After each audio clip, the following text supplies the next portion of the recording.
Hello students, I am Ravin Singh Sisodia. Today I am going to teach you the basic topic of English grammar, the sentence. These are the topics which we are going to cover in this video. So let's start. The sentence. A group of words which makes complete sense is called a sentence. तो grammar की दृष्टि से हमें यह देखना है कि वो कौन सी कंडीशंस हैं कि हम इसे सेंटेंस कह सकते हैं। तो पहली कंडीशन है ए ग्रुप ऑफ वर्ड्स और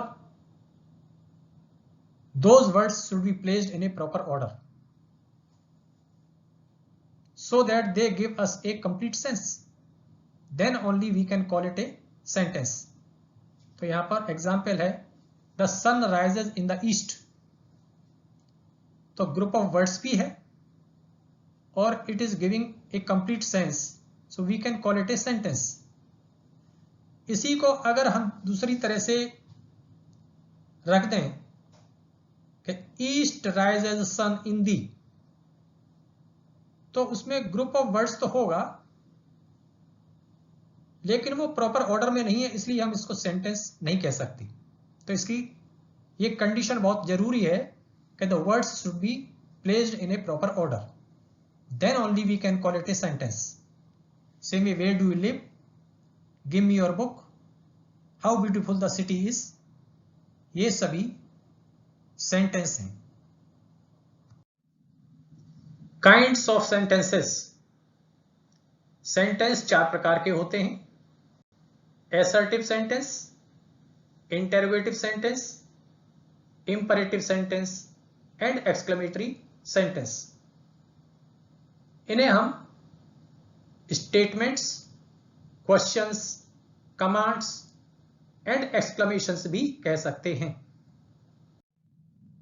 एसर्टिव सेंटेंसेस ये स्टेटमेंट्स होते हैं और इन्हें डिक्लेरेटिव सेंटेंस भी कहते हैं.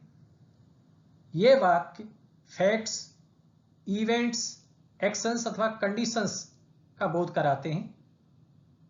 ऐसे वाक्यों को स्वीकारात्मक वाक्य भी हम कहते हैं.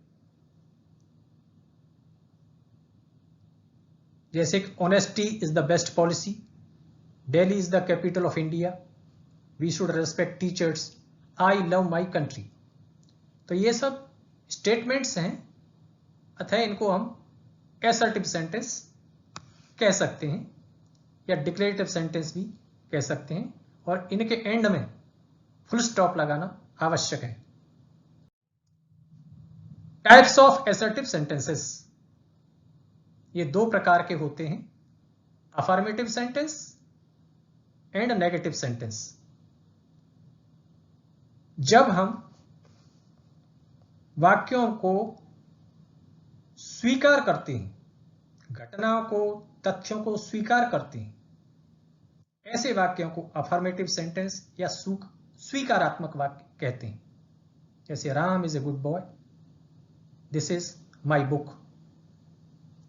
और जब नेगेटिव सेंटेंस, जब इन फैक्ट्स या इवेंट्स को हम अस्वीकार करते हैं, तो उन्हें हम नेगेटिव सेंटेंस या नकारात्मक या निषेधात्मक वाक्य भी कहते हैं.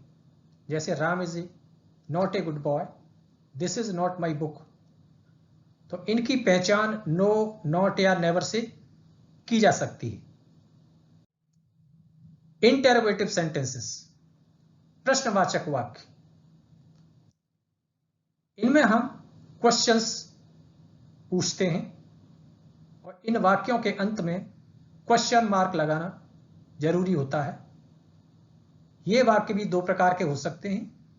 एक जो WH वर्ड से स्टार्ट होने वाले, जैसे व्हाट, वेयर, व्हेन, और वे वाक्य जो कि हेल्पिंग वर्ब से शुरू किए जाते हैं, जैसे कि example number 3 and 4, do you go to school, is it your book. Imperative sentences, इन्हें हम आज्ञा सूचक वाक्य कहते हैं. They express a command, a request, advice.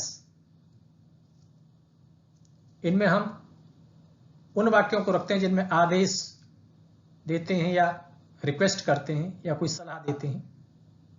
इनके एंड में भी फुल स्टॉप रखा जाता है। और इन वाक्यों के पहले जो सब्जेक्ट है वो अक्सर छिपा रहता है।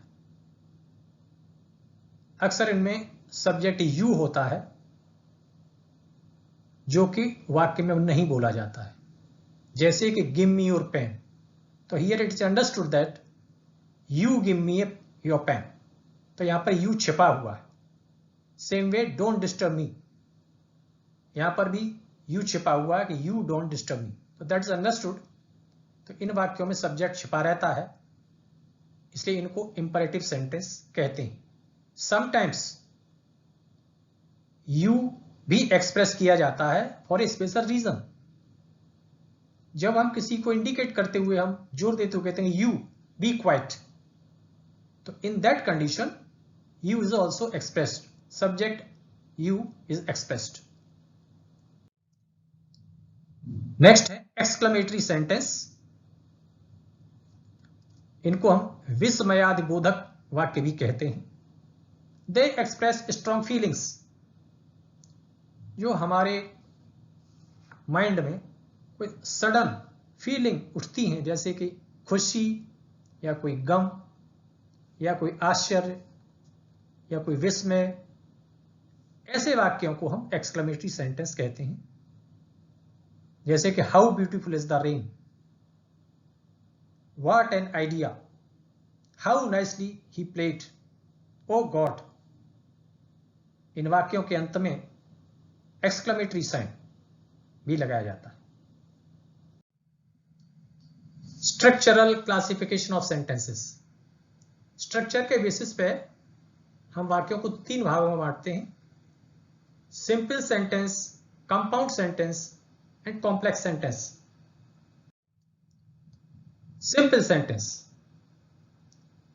a sentence which has only one finite verb is called a simple sentence। इस वाक्य में एक ही फिनिट वर्ब हो। फिनिट वर्ब का मतलब है साधारण क्रिया।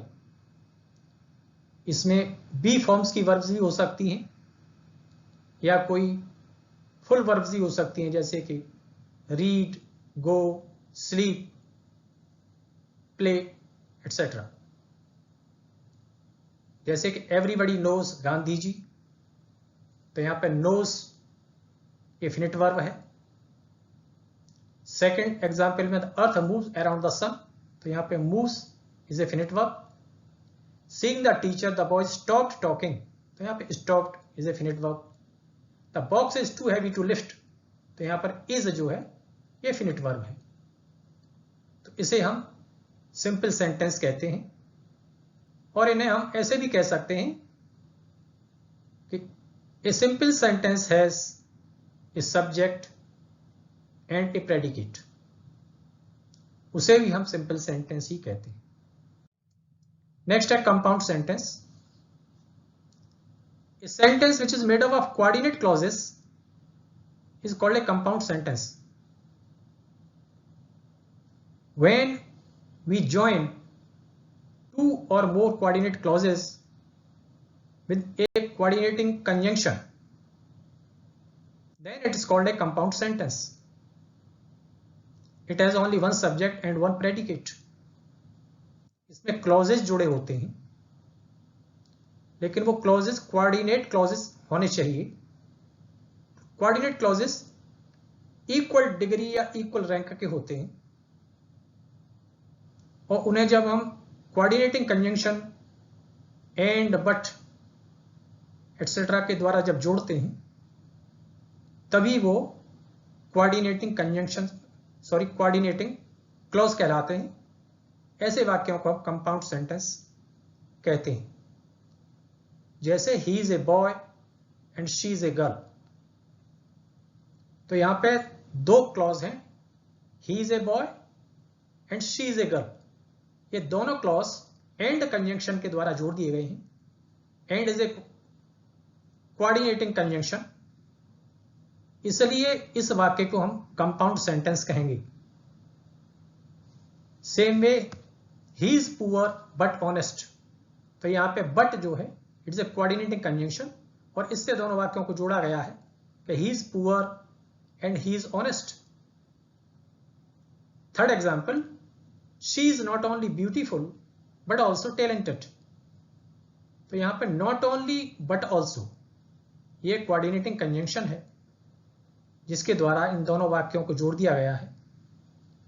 और लास्ट में he was very busy so he could not come, तो यहाँ पे so भी एक कोऑर्डिनेटिंग कंजंक्शन है और इसके द्वारा ये दो क्लॉजेस को जोड़ा गया है जो कि कोऑर्डिनेट क्लॉजेस हैं, इसलिए ये वाक्य भी कंपाउंड सेंटेंस है। Complex sentence, a sentence which consists of a principal clause and one or more subordinate clause is called a complex sentence। जिस वाक्य में एक प्रिंसिपल क्लॉज हो और दूसरा वन और मोर सबऑर्डिनेट क्लॉजेस हो और वो सबऑर्डिनेटिंग कंजंक्शंस के द्वारा जोड़े गए हों, ऐसे वाक्य को हम कॉम्प्लेक्स सेंटेंस कहते हैं। इन्हें हिंदी में आश्रित वाक्य भी कहते हैं, बिकॉज जो सबऑर्डिनेट क्लॉज होता है वो प्रिंसिपल क्लॉज के ऊपर डिपेंडेंट है, आश्रित है, इसलिए ऐसे वाक्य को हम कॉम्प्लेक्स सेंटेंस कहते हैं। जैसे you can sit wherever you like, यहां पर you can sit is a principal clause, wherever you like is a subordinate clause because it's dependent on the principal clause. अगर हम simply ये कहें कि वेयर एवर यू लाइक, तो it's not giving a complete sense, ये किसी पर आश्रित है, तो वो प्रिंसिपल क्लॉज है यू कैन सिट। इसलिए हम इस पूरे वाक्य को कॉम्प्लेक्स सेंटेंस कहेंगे जिसमें कि जो सबऑर्डिनेट क्लॉज है वो प्रिंसिपल क्लॉज के ऊपर आश्रित होता है। ऐसे वाक्यों को हम कॉम्प्लेक्स सेंटेंस कहते हैं। जैसे second example, this is the book which I bought yesterday, तो यहाँ पे विच आई बॉट यस्टरडे ये सबऑर्डिनेट क्लॉज है और दिस इज द बुक ये प्रिंसिपल क्लॉज है। This is what I wanted, this is ये प्रिंसिपल क्लॉज है, व्हाट आई वांटेड ये सबऑर्डिनेट क्लॉज है। और last example, you will pass if you work hard, तो यहाँ पे if you work hard subordinate clause है और यू विल पास ये प्रिंसिपल क्लॉज। तो जब हम सबऑर्डिनेटिंग कंजंक्शंस के द्वारा दो या तीन क्लॉजेस को जोड़ते हैं तो ऐसे वाक्यों को हम कॉम्प्लेक्स सेंटेंस कहते हैं। Thanks for watching.